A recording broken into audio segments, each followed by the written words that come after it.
मनुष्यों को अपना आहार बनाने वाले इलवल और वातापी जैसे असुर के साथ क्यों चलेगा ऋषिवर अगस्त्य? पिताश्री, इससे क्या उन्होंने स्वयं को संकट में नहीं डाला?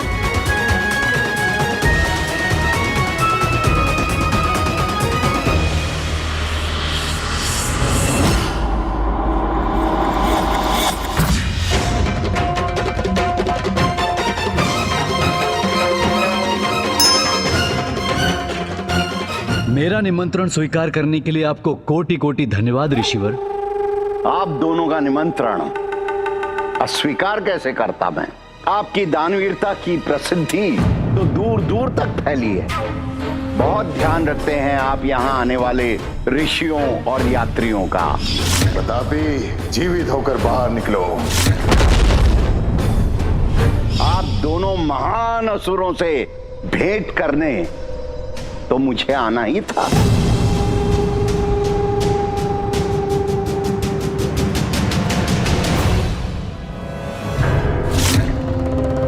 मात्र रुद्राक्ष की माला है इसके कंठ में, स्वर्ण की बाली तक नहीं है इसके कानों में। इस निर्धन ब्राह्मण से भला मुझे क्या लाभ होगा? वाह, कितनी मानसलते है इसकी। आज तो उधर पर भोजन प्राप्त करूंगा मैं। आपने यहाँ आकर हमें कृतार्थ कर दिया ऋषिवर।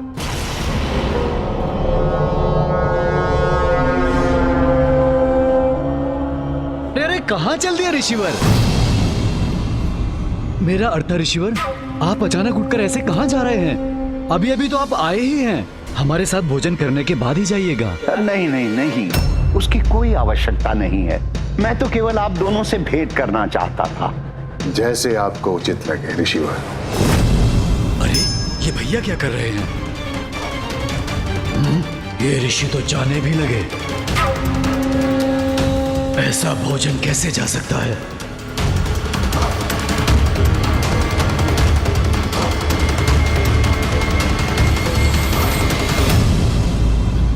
आप ये क्या कर रहे हैं भ्राता? क्यों जाने दे रहे हैं इसे? ना रत्न, ना स्वर्ण, ना आभूषण, निर्धन ब्राह्मण की रुद्राक्ष की माला का हम क्या करेंगे? इससे हमें कुछ लाभ ना होगा। उसके धन को छोड़िए भ्राता, उसके धन को देखिए। कितना मानसल है वो ऋषि। वो आज हमारे आहार का अच्छा प्रबंध है।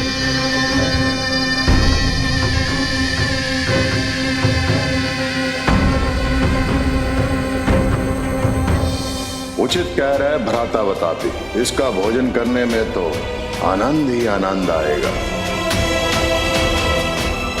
आज तुम्हारे प्रत्येक विचार का एक ही परिणाम होगा असुरों। अगस्त्य ऋषि, ये तुमने नहीं, तुम्हारे पाप कर्मों के परिणाम ने पुकारा है मुझे।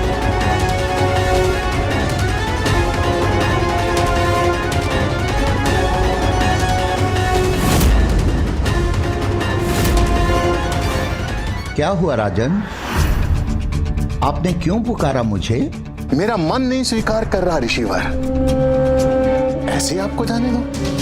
नहीं नहीं, हे ऋषिवर, हमें आशीर्वाद दीजिए। हमारे भोजन को प्रसाद बना दीजिए। मैं आपको खाए बिना नहीं जाने दूंगा।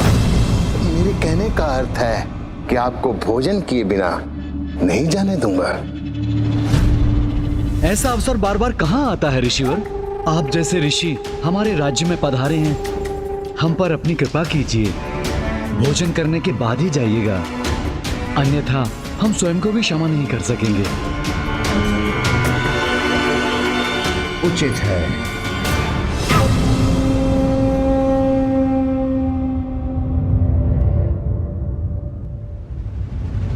भ्राता बतापी, ऋषिवर के लिए विशेष व्यंजन का क्या प्रबंध किया? भ्राता मैं अभी देख कर आता हूँ। ऋषिवर, हमारे विशेष व्यंजन को मैं स्वयं तैयार करवा कर आता हूँ।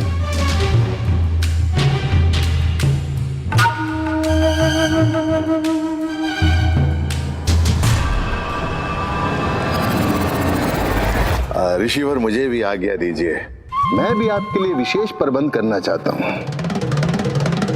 आपका व्यंजन श्रेष्ठतम होना चाहिए। आप मेरी चिंता ना करें, मेरे लिए इतना भोजन पर्याप्त है।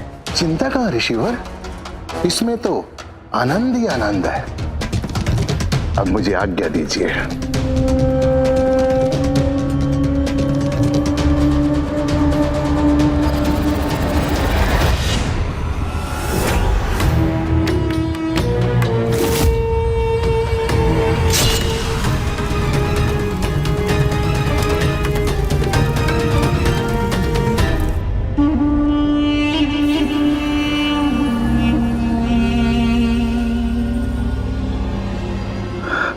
लीजिए ऋषिवर,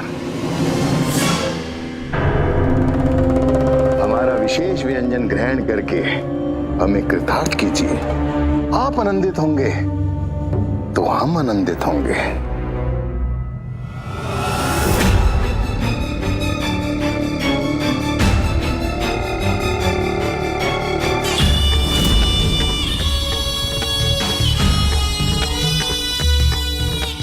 बस अब कुछ ही पलों में हम तुम्हारा भोज करेंगे।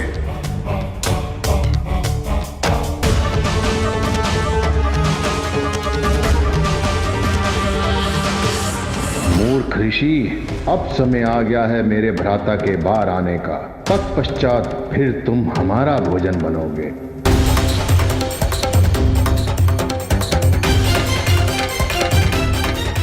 कुछ ही क्षणों में तुम्हारा ये संतुष्टि का भाव भय में परिवर्तित हो जाएगा ब्राह्मण। वतापी, बाहर आओ। अब किसी भी पल मेरा भ्राता वदापी तुम्हारा उधर चीर कर बाहर आएगा।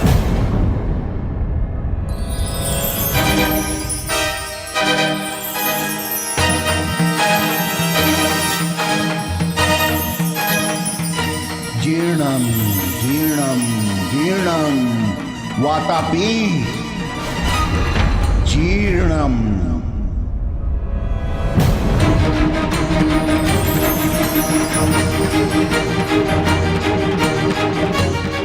ये ऋषि कर क्या रहा है? वतापी, बाहर आओ। जीर्णम वातापी जीर्णम। भैया बचाइए मुझे, मेरे प्राण संकट में है भैया,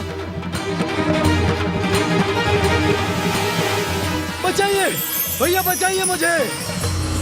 वतापी, बाहर आओ। वतापी, बाहर आओ। जीर्णम वातापी जीर्णम।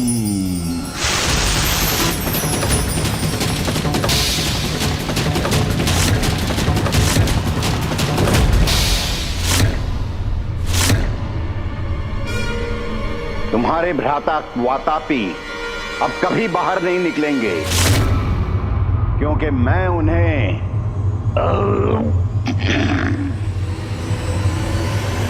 बचा चुका हूं। नहीं, ऐसा नहीं हो सकता। वतापी, बाहर आओ। वतापी,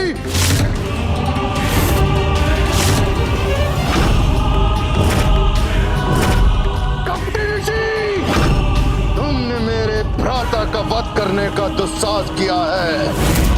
मैं भी तुम्हारा वध इसी क्षण करूंगा। एक असुर राजा का भी धर्म है कि वो अपनी प्रजा और अपने राज्य से निकलने वाले यात्रियों को सुरक्षा प्रदान करे, किंतु तुमने अतिथियों का सत्कार, उनका वध करके उनका धन हड़प लिया।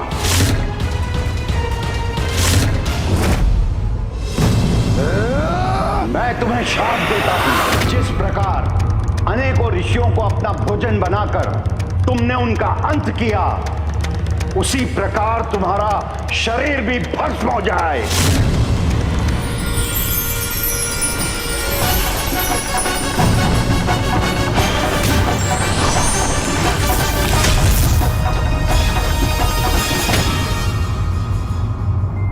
ऋषि अगस्त्य ने कितनी सरलता से उन दोनों असुर भ्राताओं के आतंक को नष्ट कर दिया।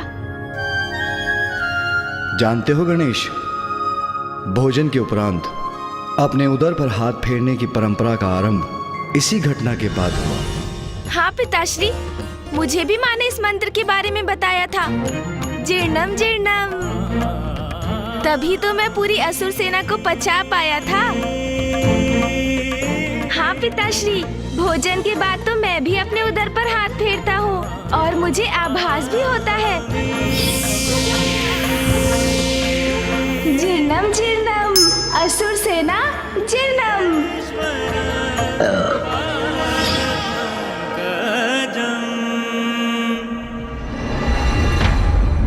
तुम्हें भोजन इतना प्रिय है गणेश कि स्वादिष्ट भोजन देखकर तो तुम्हारी भूख कभी भी जागृत हो सकती है। भोजन ना करने का प्रण तुम्हारे लिए कितना दुष्कर है, मैं समझ सकती हूँ।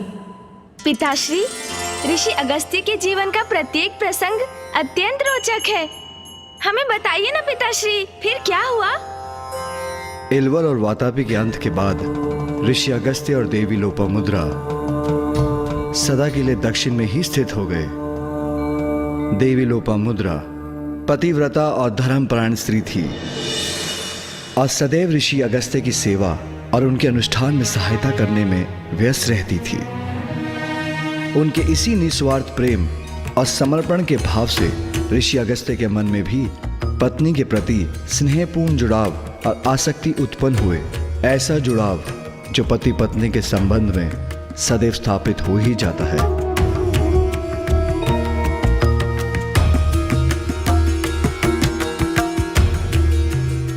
ऋषि अगस्त्य जो अन्यथा सभी से विरक्त थे, वो भी अपनी पत्नी के प्रति आसक्त होने लगे। देवी लोपामुद्रा के प्रति ऋषिवर के हृदय में अनुराग जागृत हो गया, किंतु अब उनके एक दूसरे से विलग होने में अधिक समय शेष नहीं था, क्योंकि अब देवी लोपामुद्रा का कावेरी नदी में परिवर्तित होने का समय आ गया था। स्वामी, आपके इस स्नेह स्पर्श ने मुझे कृतार्थ कर दिया। तुम्हारा साथ पाकर तो मैं कृतार्थ हुआ हूं लोपामुद्रा।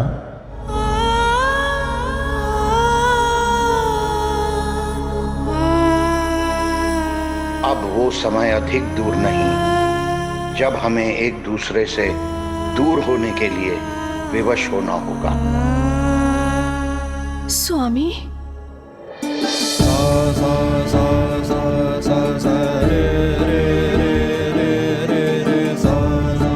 नियति का भान है मुझे, वो समय निकट है जब तुम्हें नदी में परिवर्तित होकर मुझसे दूर जाना होगा।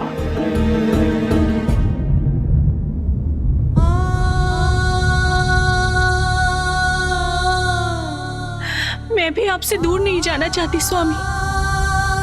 प्रतिदिन इसी आशंका में घुलती रहती हूँ कि कब वो समय आएगा जब नियति को टालना असंभव हो जाएगा।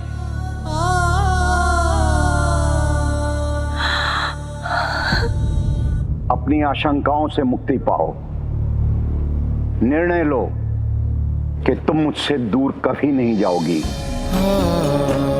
और मैं भी तुम्हें अपने से दूर नहीं जाने दूंगा।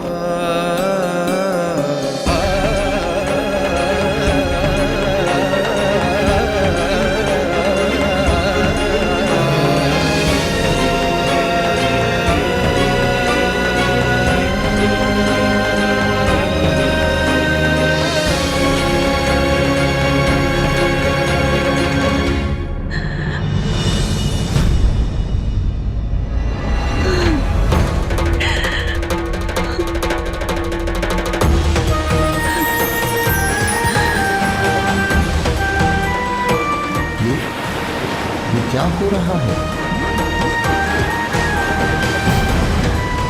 स्वामी, स्वामी रोक लीजिए मुझे। मैं जा रही हूँ स्वामी। स्वामी, मैं जा रही हूँ। नहीं, नहीं प्रिय, नहीं प्रिय। स्वामी मुझे रोक लीजिए। स्वामी मैं विवश हूँ, जा रही हूँ मैं।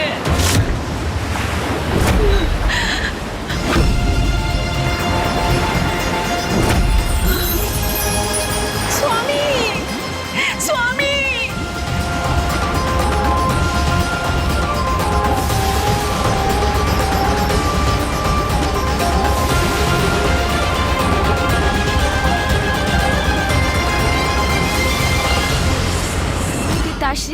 माता जब नदी बन गई तो वो बही क्यों नहीं? वो ऋषिवर के कमंडल में कैसे आ गई?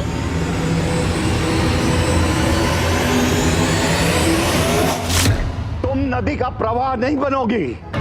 यदि मेरा अनुष्ठान, मेरा तप सत्य है, यदि महादेव के प्रति मेरी आस्था सत्य है, तो तुम प्रवाहित नहीं होगी। मैं आदेश देता हूं, रोक दो अपना प्रवाह, रोक दो अपना प्रवाह, रोक दो अपना प्रवाह।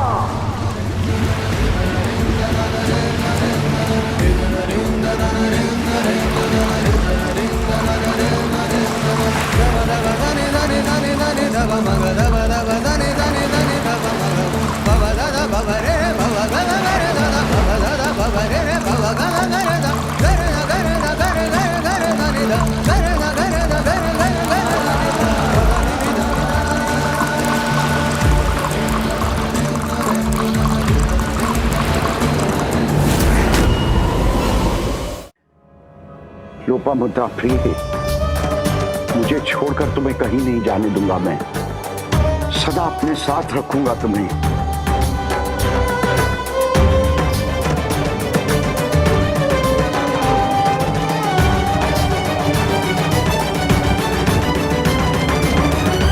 उसके पश्चात जब ऋषि अगस्त्य ध्यान मग्न हुए तो उससे बाहर नहीं आए और लोपामुद्रा कावेरी नदी के रूप में उनके कमंडल से बाहर नहीं आ सकी। और किसी में इतना साहस नहीं जो जाकर ऋषिवर का ध्यान भंग करे और उनसे लोपामुद्रा को नदी के रूप में प्रवाहित होने के लिए मुक्त करने का अनुरोध करे। गुरु अपने शिष्यों का आग्रह नहीं टाल सकते। कदाचित भैया को ऋषिवर के पास जाना चाहिए। वो मेरे गुरु हैं गणेश, मैं उनका ध्यान भंग करने का दुस्साहस नहीं कर सकता।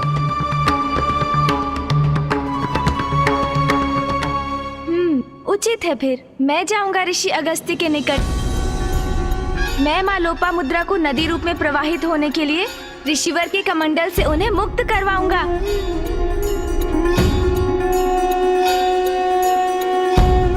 मुझे आज्ञा दीजिए पिताश्री कि मैं ऋषि अगस्त्य के पास जाकर उनके कमंडल से माँ लोपामुद्रा को नदी रूप में प्रवाहित करने का प्रयास करूं। प्रभु, क्या ये उचित है? अभी भ्राता नारायण, पुत्र कार्तिकेय, ब्रह्मदेव, इंद्रदेव और स्वयं आप भी ऋषि अगस्त्य की अपार शक्ति का वर्णन कर रहे थे। तो उनके तप को भंग कर उनके क्रोध को जागृत करने का इच्छुक थे, तो फिर गणेश उनके क्रोध से सुरक्षित कैसे रहेगा ना? माँ, ऋषि अगस्त्य ने अपनी पत्नी के मोह में उनको खोने की आशंका में ऐसा किया है। जब पिताश्री ने आपको माता सती के रूप में खोया था, तब उनकी क्या अवस्था हुई थी? आपको स्मरण है ना माँ?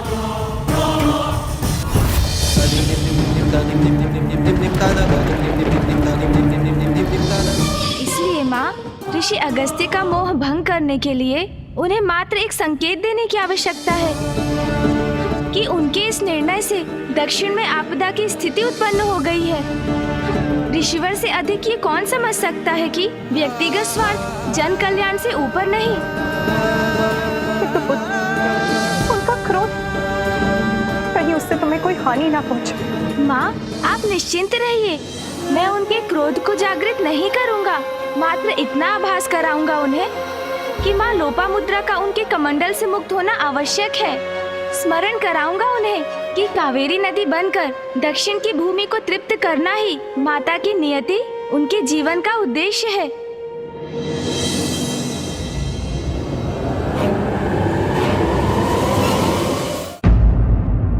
विलक्षण है तुम्हारी बुद्धि पुत्र, अद्भुत है तुम्हारी परिपक्वता। तुम अवश्य सफल होगे, किंतु पुत्र, माँ हूं मैं,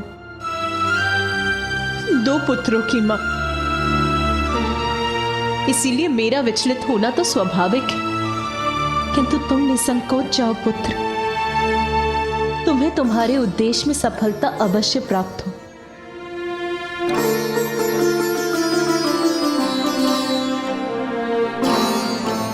माँ ने तो मुझे आशीष दे दिया, किंतु आप सभी के आशीर्वाद से मुझे और सहायता प्राप्त होगी। जाओ पुत्र, सबकी पीड़ा हरने हेतु अपना लक्ष्य सिद्ध करो।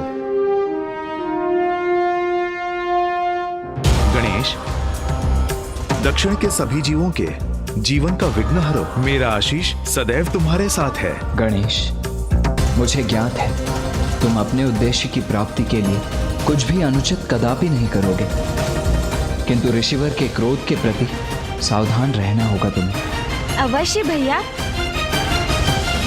माँ और संतान का बंधन भी विचित्र है। माँ संतान की चिंता करती है और उसे कठिनाइयों से संघर्ष करने का विश्वास और साहस भी देती है। मेरा पुत्र अवश्य सफल होगा। सफल होकर ही लौटूंगा मैं। सभी को चिंता मुक्त कर दक्षिण का संकट दूर करूंगा।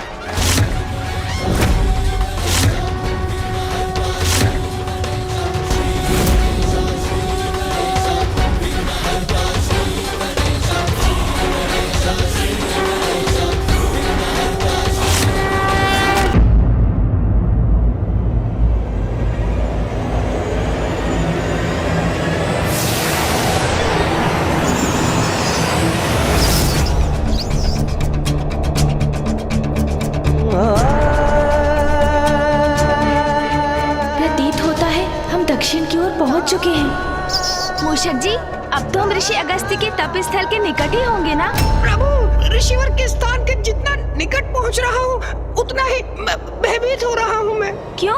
आप क्यों भयभीत हो रहे हैं मूषक जी? प्रभु, ऋषि अगस्त्य का तपोबल, उनकी शक्ति तो विख्यात है। मैं तो पूर्व में ही मूषक हूँ। अब कहीं उनके शाप से मैं चींटी ना बन जाऊँ। मूषक जी, व्यर्थ है आपकी ये चिंता। ऋषिवर आपको श्राप क्यों देंगे? प्रभु, आप उनकी पत्नी को उनके कमंडल से मुक्त करवाकर नदी में परिवर्तित करने जा रहे हैं, फिर भी पूछ रहे हैं कि वो शाप क्यों देंगे? मूषक जी, किसी भी बड़े उद्देश्य को पूर्ण करने में संकट तो आते ही है ना, किंतु उन पर विजय पाने के लिए ध्यान सदैव अपने उद्देश्य पर ही रखना चाहिए, मार्ग में आने वाले संकट और कठिनाइयों पर नहीं। उचित है प्रभु, मैं प्रयत्न करूँगा।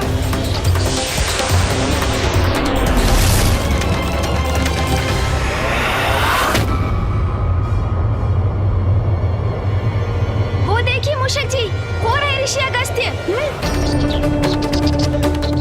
प्रभु के कहने पर भी मैं भयमुक्त होकर ऋषिवर के निकट जाने का साहस ही नहीं जुटा पा रहा हूँ। मूषक जी, क्या हुआ? आपने अपनी गति धीमी क्यों कर ली? चलिए अब शीघ्र नीचे उतरिए। प्रभु, मेरा सुझाव मानिए तो आपको जो भी उपाय करना है यही ऊपर से कर लीजिए प्रभु। शीघ्रता से हमारा कार्य संपन्न भी हो जाएगा, फिर नीचे जाने की आवश्यकता ही क्या है? मूषक जी, ये क्या कह रहे हैं आप? क्या ये विचार है आपका कि मैं ऋषिवर का कमंडल उठाकर यहाँ से ओझल होकर ये कार्य संपन्न करूँगा? उत्तम, अति उत्तम योजना है प्रभु।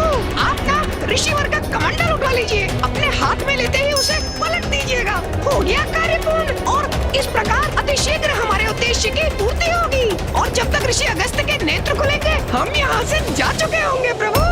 मूषक जी, हम यहाँ चौर्य कर्म करने नहीं आए हैं।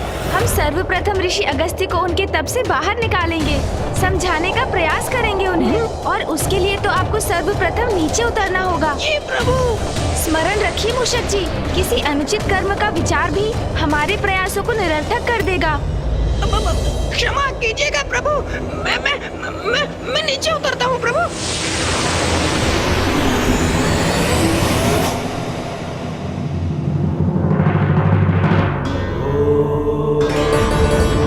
इतने दिव्य महान व्यक्तित्व वाले ऋषिवर अगस्त्य के दर्शन पाकर मैं धन्य हुआ आज।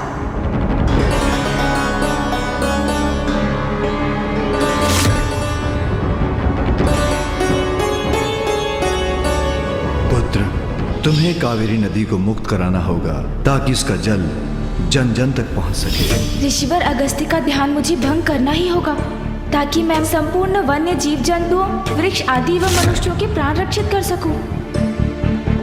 प्रभु, जो भी करना है शीघ्र करिए ना, जिससे हम भी शीघ्र यहाँ से प्रस्थान कर सके। मूषक जी, ऋषिवर को उनके तप से बाहर लाने की उचित युक्ति का विचार करने दीजिए मुझे। युक्ति का विचार? अर्थात प्रभु, अभी तक कोई युक्ति, कोई योजना नहीं है आपकी? मूषक जी, बड़ी सूक्ष्मता से योजना पर विचार करने की आवश्यकता है, जो मैं करने का प्रयास कर रहा हूँ, और आप बार बार कुछ कहकर जिसमें बाधा डाल रहे हैं। यदि आपके पास कोई उत्तम योजना है तो आप क्यों नहीं बता देते मुझे, और यदि नहीं है तो मुझे शांति से विचार करने दीजिए। जी प्रभु। ऋषिवर का ध्यान कैसे भंग होगा? व्यवधान से प्रभु। व्यवधान से अर्थात? हाँ प्रभु, तीव्र वायु प्रवाह से आंधी उत्पन्न करिए आप। आंधी।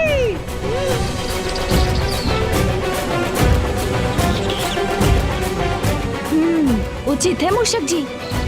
जी प्रभु।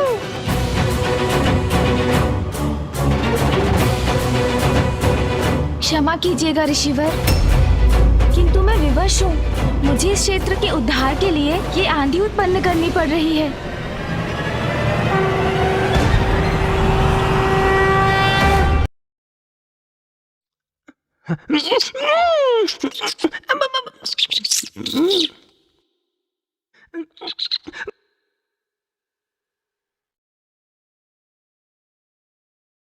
प्रभु तो आंधी उत्पन्न कर रहे हैं, किंतु ऋषिवर के नेत्र खुलने पर कैसा बवंडर उत्पन्न होगा, किसे ज्ञात। छिपने में ही भलाई है।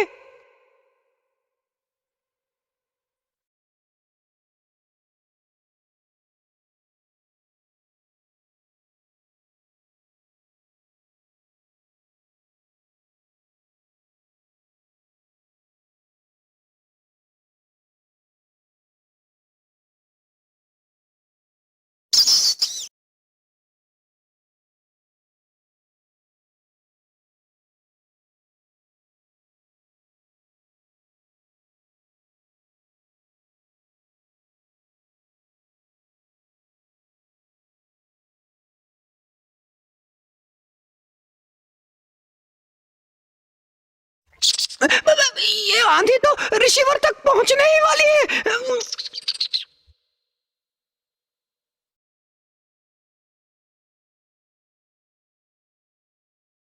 कहीं इस वायु प्रवाह की आंधी के स्पर्श से ऋषिवर के क्रोध का ज्वालामुखी न फट जाए।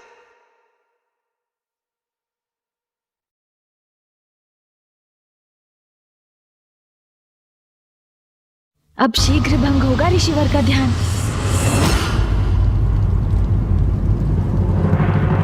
विश्वास है मुझे, गणेश सर्व समर्थ है, किंतु फिर भी मैं सशंकित हूँ। कहीं उसके साथ कुछ अप्रिय न घट जाए। गणेश का यह प्रयास सफल होने से अनेकों चिंताओं का अंत होगा। ऋषि अगस्त्य का क्रोध जागृत हुआ तो एक नवीन संकट उत्पन्न होगा।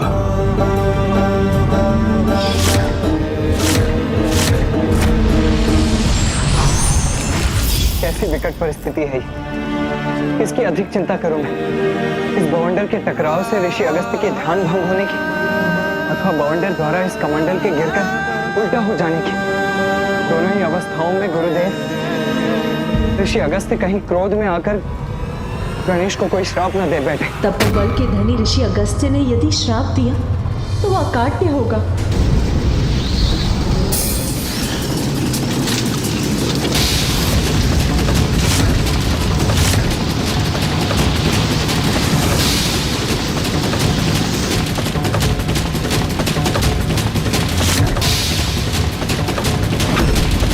प्रतीत होता है ऋषिवर का कमंडल अब गिरने ही वाला है।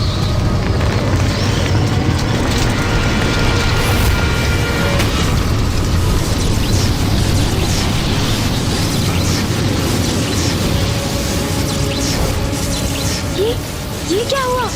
ऋषिवर के चारों ओर स्वर्णिम सुरक्षा का घेरा कैसे उत्पन्न हो गया? ज्ञात करता हूँ।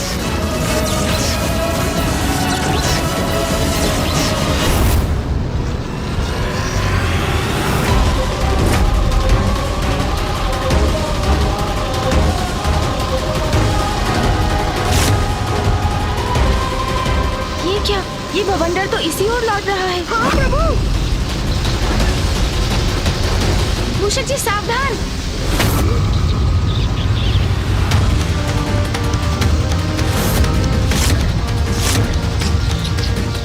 इससे रक्षित होना होगा।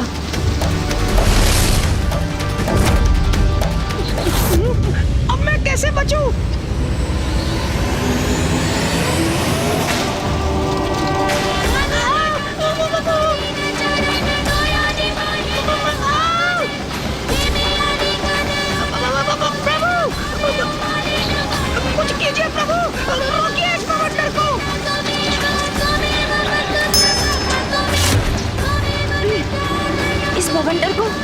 की ओर धकेल देता हूँ मैं।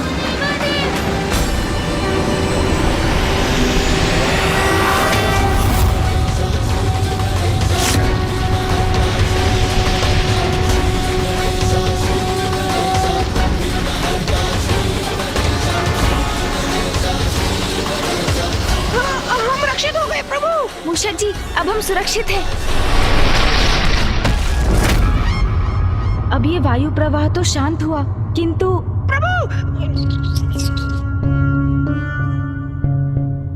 प्रभु, इस बवंडर ने तो उलटकर मेरे ही दुर्दशा कर दी।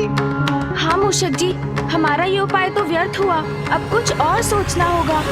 और सोचना होगा? आप सोचिए प्रभु, मैं तो तनिक विश्राम कर लेता हूँ। इन टहनियों के प्रहार भी विद्युत के प्रहार समान प्रतीत हो रहे थे मुझे। विद्युत, सुना ना आपने प्रभु? विद्युत।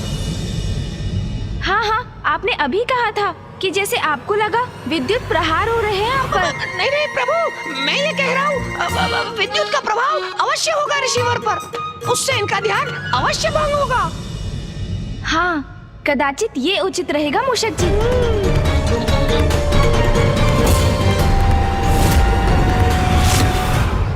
आशा है ये युक्ति कार्य करेगी।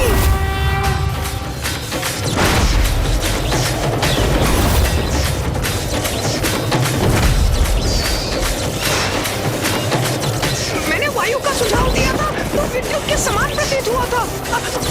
अब विद्युत के सुझाव से कहीं अग्निबाण न हो जाए मुझ पर। मेरा तो छिपना ही उचित है।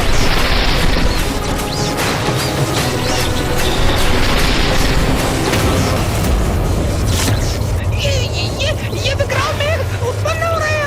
अब आकाश तो काले विकराल मेघों से घिर गया है। ऋषिवर तो अभी भी ध्यान मग्न ही है, किंतु उनका ध्यान भंग होते ही मैं भी संकट में पड़ सकता हूँ। मेरा इस वृक्ष की आड़ से स्वयं को सुरक्षित करना ही उचित है।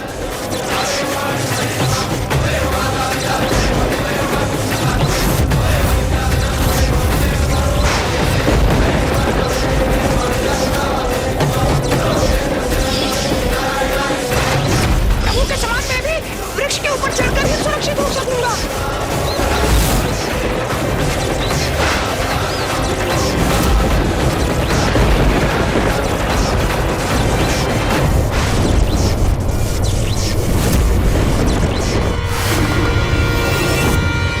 ये गणेश ने ये क्या कर दिया? विद्युत के प्रहार से ऋषि अगस्त्य अवश्य क्रोधित हो जाएंगे।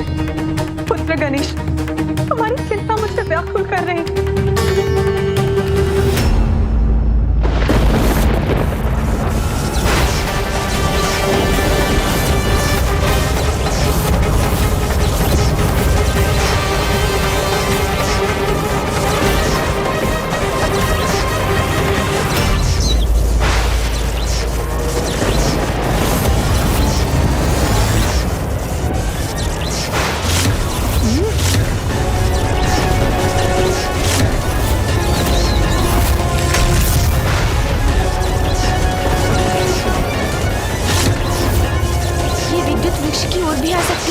मुझे इस वृक्ष से दूर हट जाना चाहिए।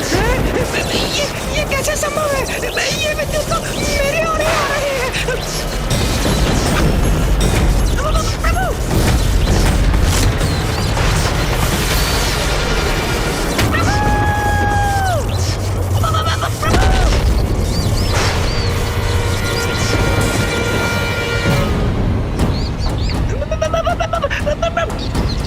मूषक जी,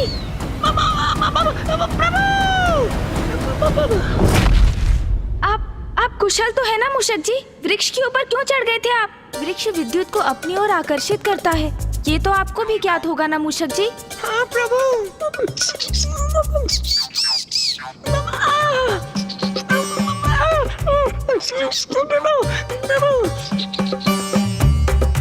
मेरा मुख, मेरा सुंदर मुख, क्या हो गया इसे?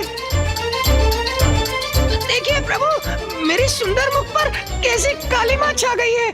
मेरी सुंदरता विलीन हो गई। नहीं मूषक जी, आप तो पूर्व के समान ही दिखाई दे रहे हैं। आपको तो कुछ भी नहीं हुआ।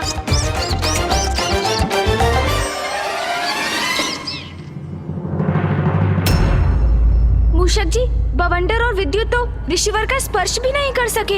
इनसे भिन्न कुछ और उपाय करना होगा मुझे।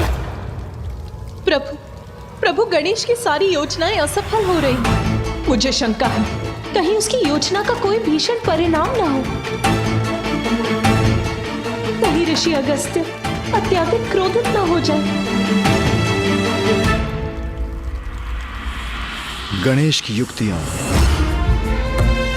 अभी तक गणेश ने अपनी बुद्धि से उपजी युक्ति का कहां प्रयोग किया है, और वही उसकी भूल है। बुद्धि का देवता है वो, उसे अपनी बुद्धि से युक्ति लगानी होगी, तभी सफल होगा वो। प्रभु, अब तो कदाचित भूकंप भी ऋषिवर को उनके तप से बाहर ला सकता है। हाँ प्रभु, मैंने विचार कर लिया है। नहीं मूषक जी, मुझे क्षमा कीजिए। मुझे ज्ञात है आप मेरी सहायता करने का प्रयास कर रहे हैं, किंतु अब नहीं। मैं आपके सुझाव लेता रहा, वो मेरी भूल थी, किंतु इस बार तो मैं अपनी बुद्धि की युक्ति पर ही चलूंगा।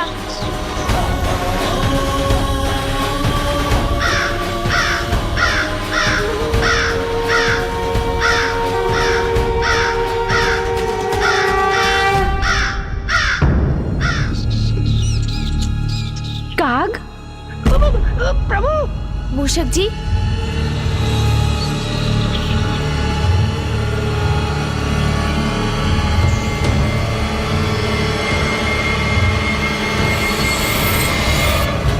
युक्ति तो मिल गई मूषक जी।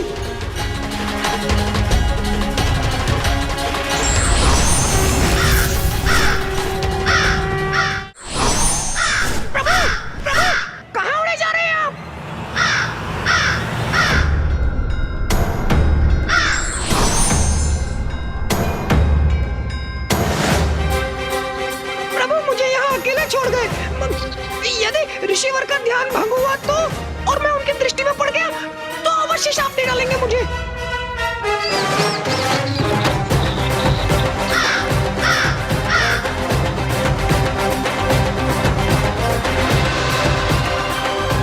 यदि मैंने ऊपर से कमंडल तक पहुंचने की चेष्टा की तो ऋषिवर का सुरक्षा घेरा अवश्य मुझे रोक देगा।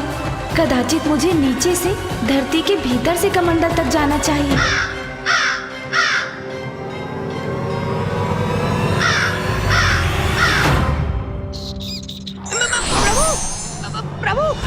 लौट आए? हाँ मूषक जी, लौट आया मैं, क्योंकि मुझे आपको एक कार्य सौंपना है। आपको यहाँ से ऋषि अगस्त्य तक धरती में सुरंग बनानी है। सुरंग का निर्माण करना है ऋषिवर तक? हाँ मूषक जी, जिससे मैं सुरंग के मार्ग से ऋषि अगस्त्य तक पहुँच सकूं। विलंब मत कीजिए आप। जैसे आपकी आज्ञा प्रभु। यदि मुझे कुछ हो जाए तो स्मरण रखिएगा कि मैंने अपने प्राण न्यौछावर कर दिए अपनी स्वामी भक्ति में। मैं हूँ ना मूषक जी, फिर क्यों चिंता कर रहे हैं आप? आपको कुछ नहीं होगा, आप शीघ्रता कीजिए, अपना कार्य आरंभ कीजिए आप। जी प्रभु।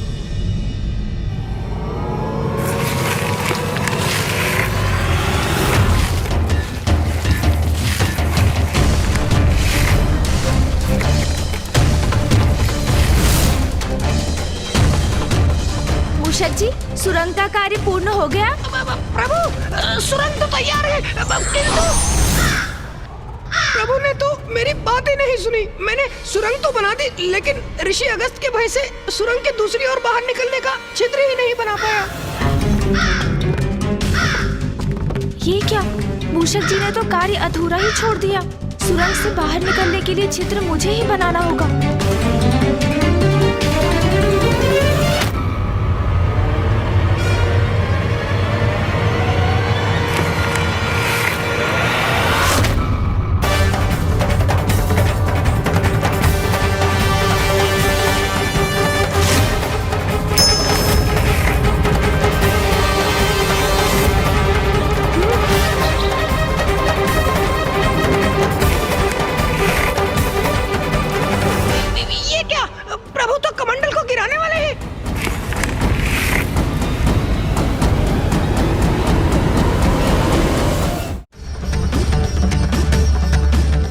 ऋषिवर के कमंडल के गिरने से कहीं अस्त का अनर्थ न हो जाए। विलंब उचित नहीं, शीघ्रता करो गणेश।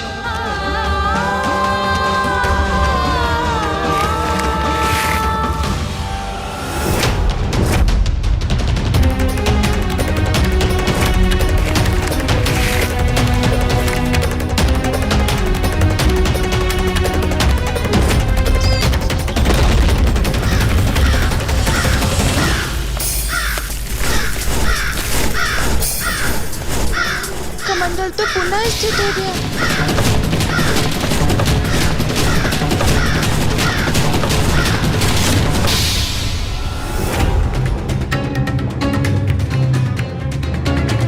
हाँ गणेश, यही युक्ति उचित है। अपने पंख से उलट दो कमंडल को, मुक्त कर दो मां लोपामुद्रा को। हाँ प्रभु, उचित है। आपके पंख फड़फड़ाने से कमंडल गिर जाएगा।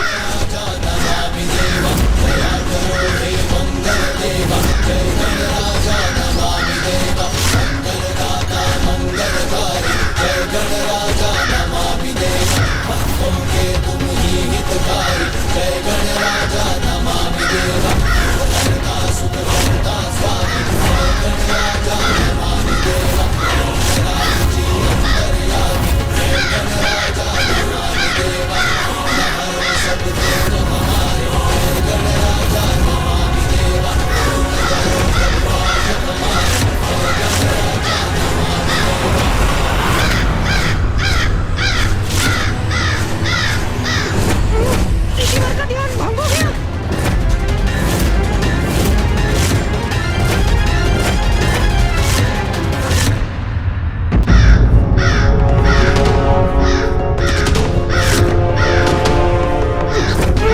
ऋषिवर का ध्यान भंग हो गया।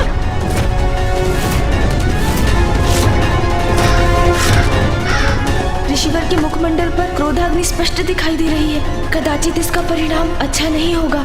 दुस्साहसी काग, मेरा ध्यान भंग करने का दुस्साहस कैसे किया तुमने? दूर हटो यहाँ से। मैंने कहा ना, दूर हटो मेरे कमंडल से। मुझे शीघ्रता से नहीं, अभी तो बुद्धिमानी से कार्य लेना होगा।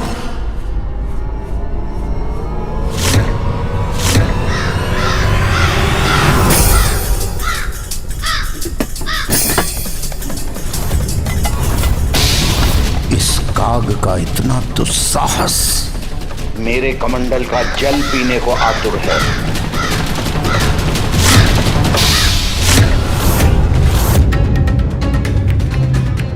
मेरी चिंता सत्य ना हो जाए। कहीं क्रोधावश ऋषिवर गणेश को दंडित करने के लिए उसे श्राप ना दे दे। गणेश, ऋषिवर को और क्रोधित मत करो। इसी पर लौट आओ, मुड़ जाओ वहां से।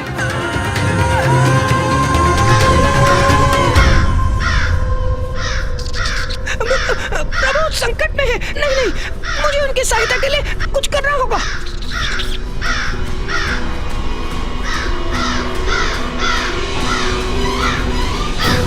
मुझे क्षमा कर दीजिए प्रभु। मेरे पांव तो ऋषि अगस्त के भय के कारण जड़ हो गए हैं, आगे ही नहीं बढ़ रहे।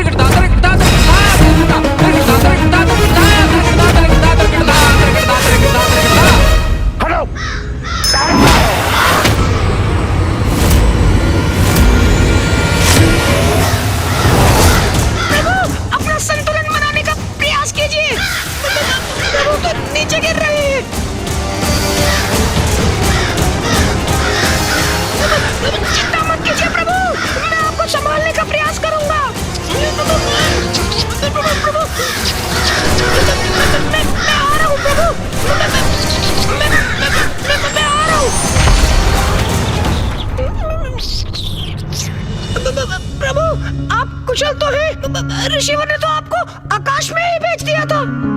हाँ मूषक जी, मैं सुरक्षित हूँ, कुशल भी हूँ। जो हुआ उसमें ऋषिवर का कोई दोष नहीं है।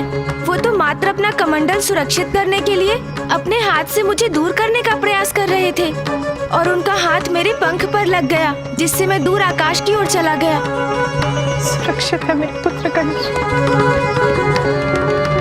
प्रभु मेरी विनती स्वीकार कीजिए, यहाँ से लौट चलिए। महादेव, माता पार्वती, कुमार कार्तिकेय से विचार विमर्श कर प्रभु माँ लोपामुद्रा को नदी रूप में प्रवाहित करने की कोई और युक्ति सोचनी होगी हमें, किंतु अब हमारा यहाँ रुकना उचित नहीं। ऋषिवर के क्रोध से पार पाना कठिन है प्रभु। व्यर्थ चिंता कर रहे हैं सभी। गणेश अपना दायित्व निभाना भली भांति जानता है। वो इस संकट का भी हल अवश्य ढूंढ लेगा।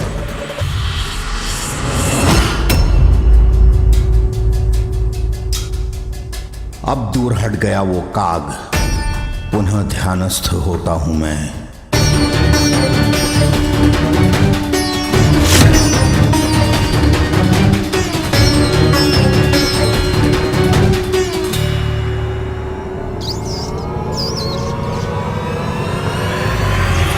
नहीं मूषक जी, अपना उद्देश्य पूर्ण किए बिना हम यहाँ से कदापि नहीं लौटेंगे। स्थिति विकट है। ऋषि अगस्त्य का क्रोध सर्वज्ञात है, किंतु कठिनाई से भयभीत होकर हम पीछे भी नहीं हट सकते। मूषक जी, जब तक माँ लोपामुद्रा कावेरी नदी के रूप में ऋषिवर अगस्त्य के कमंडल से बाहर नहीं आ जाती, मैं यहाँ से नहीं लौट सकता। चाहे इसका कुछ भी परिणाम हो, वो स्वीकार है मुझे। और इसलिए मैं पुनः प्रयास करने जा रहा हूँ मूषक जी।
पुनः आ गए काग। दूर हटो, दूर हटो, दूर हटो मेरे कमंडल से। तुम्हें अपनी सुरक्षा की तनिक भी चिंता नहीं। इस बार और भी भयंकर परिणाम होगा।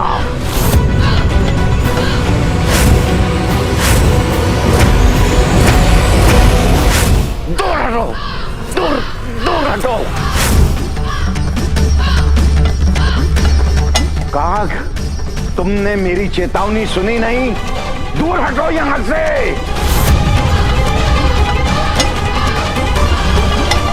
हटो, हटो। मेरे कमंडल को स्पर्श भी किया तो उसका भयंकर दुष्परिणाम भुगतोगे तुम। हटो यहां से, जाओ। मेरा कमंडल।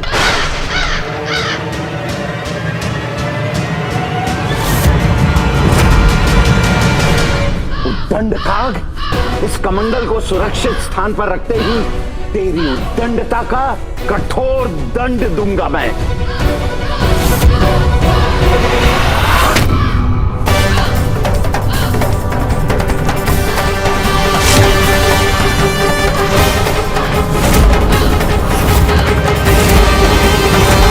मेरे कमंडल पर स्थित होने का दुस्साहस कैसे किया तुमने? हट जाओ यहां से, हट।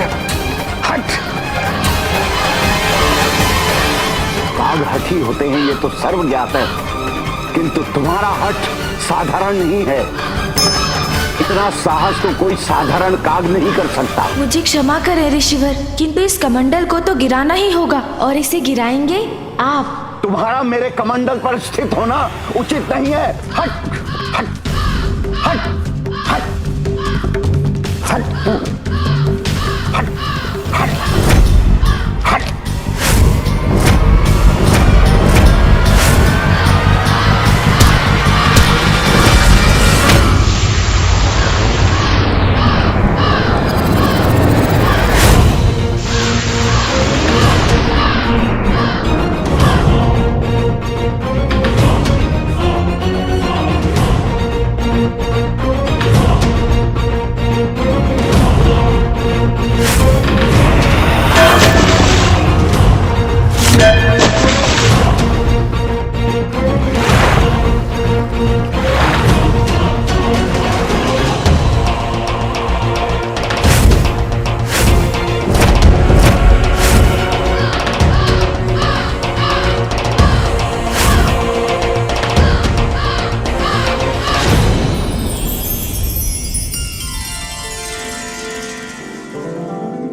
माता, आप कमंडल से बाहर आइए।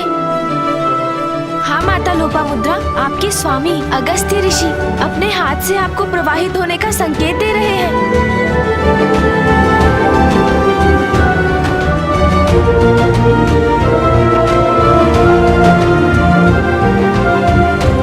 आप अपने जल को प्रवाहित कीजिए माता। प्रणाम माता लोपामुद्रा। पाद पंकजम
इतना बड़ा अनर्थ कैसे किया तूने?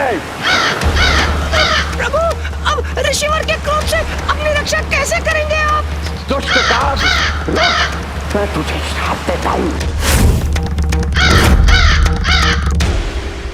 ऋषिवर का क्रोध अपने चरम पर पहुंच चुका है।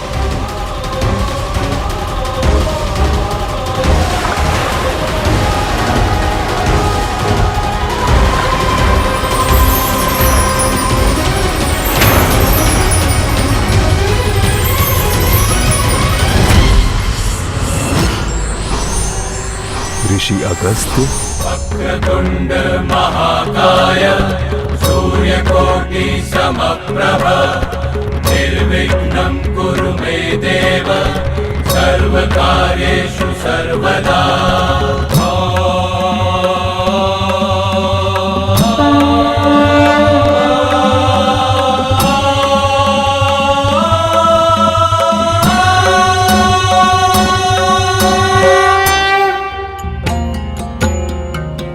प्रणाम प्रभु महागणपति, प्रणाम प्रथम पूज्य गणेश।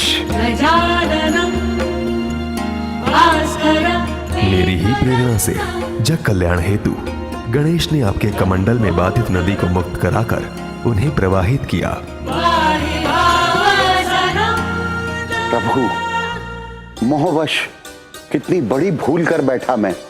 जन कल्याण में बाधित बन बैठा, नियति को बाधित किया मैंने, और ये भी ना समझ सका कि काग रूप धारण कर प्रथम पूज्य गणेश स्वयं मुझे उचित कर्म करने का संकेत दे रहे हैं। मुझे क्षमा कर दीजिए प्रभु, मुझे क्षमा कर दीजिए, क्षमा कीजिए महागणपति, क्षमा करें प्रभु। मैं बहुत लज्जित हूं प्रभु, बहुत लज्जित हूं, मुझे क्षमा कर दीजिए।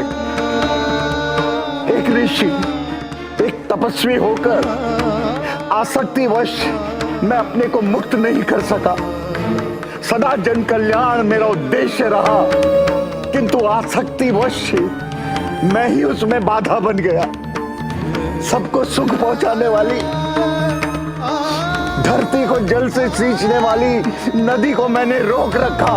बहुत बड़ी भूल हो गई मुझसे प्रभु, बहुत बड़ी भूल हो गई। मुझे क्षमा कर दीजिए, मुझे क्षमा कर दीजिए प्रभु, मुझे क्षमा कर दीजिए, मुझे क्षमा करे परम पूज्य गणेश जी।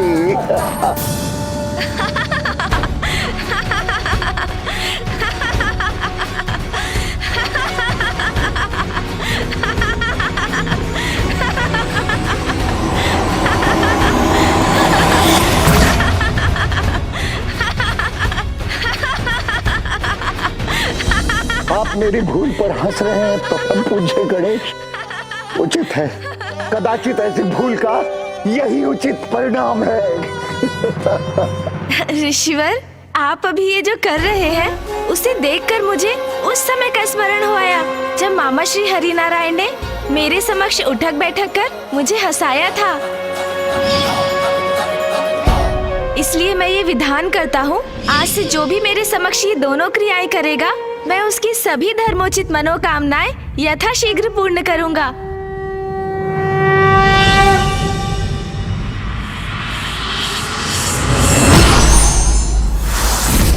और ऋषिवर, आप भी मुझे क्षमा करें। मेरा आशय आपको दुख पहुंचाने का कदापि नहीं था। भूल तो मुझसे हुई थी। मेरे द्वारा सागर जलपान से ही यहाँ सूखा पड़ा था। उसी सूखे की समाप्ति के लिए नदी प्रवाहित करना चाहता था, किंतु पत्नी प्रेम वश में उसमें स्वयं बाधा बना। ये भी भूल गया कि लोपामुद्रा का जन्म दक्षिण के अकाल को समाप्त करने के लिए ही हुआ था। किंतु अब तो भूल का सुधार भी हो चुका है। देखिए ना ऋषिवर, अब तो नदी प्रवाहित भी हो रही है।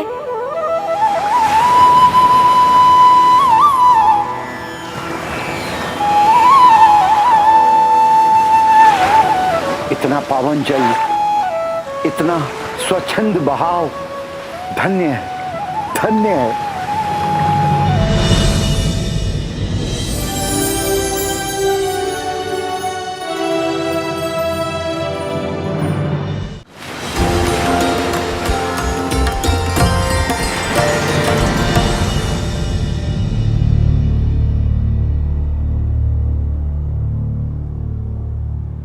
प्रभु,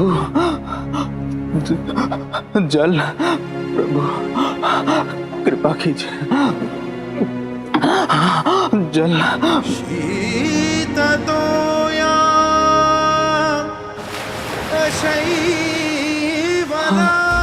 ये मेरा भ्रम है या वास्तव में जलधारा की ध्वनि?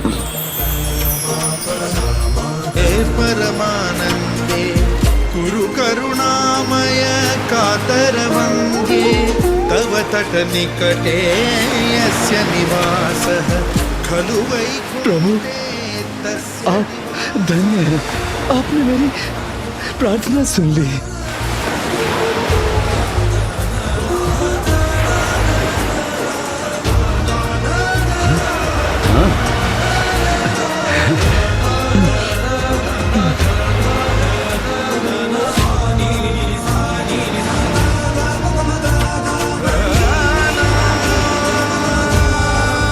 इस नदी के जल ने तो हमें तृप्त कर दिया।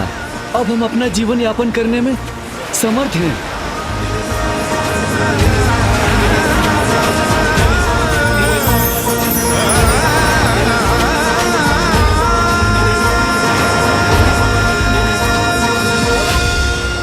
जल से परिपूर्ण हो गया हमारा जीवन। अब कोई कमी नहीं है हमारे जीवन में। इस जलधारा ने तो हमारा जीवन ही सुखमय बना दिया।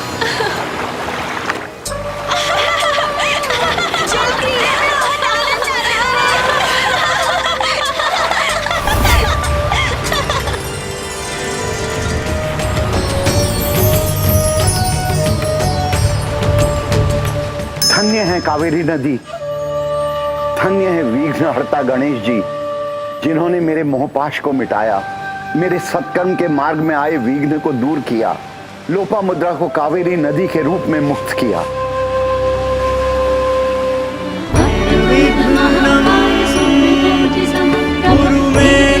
माँ लोपामुद्रा का कावेरी नदी के रूप में प्रवाहित होने से मेरा कार्य संपन्न हुआ। अब दक्षिण में कभी जल का अभाव नहीं रहेगा। देखा स्वामी, जो कोई नहीं करना चाहता था, जो कोई नहीं कर सकता था, वो हमारे पुत्र गणेश ने कर दिखाया। घटनाओं के इस क्रम ने मुझे महादेव के समक्ष अपनी चिंता व्यक्त करने का अवसर नहीं दिया, किंतु अब सभी के यहाँ से प्रस्थान के बाद मैं उन्हें अपनी दुश्चिंता के विषय में बताऊंगा। कदाचित अभी उसमें विलंब नहीं हुआ है।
मनोरंजक है तुम्हारी क्रीड़ा, किंतु इसका अंत तुम्हारे अंत के साथ ही होगा, क्योंकि सर्वश्रेष्ठ जलंधर से किसी का बच पाना असंभव है।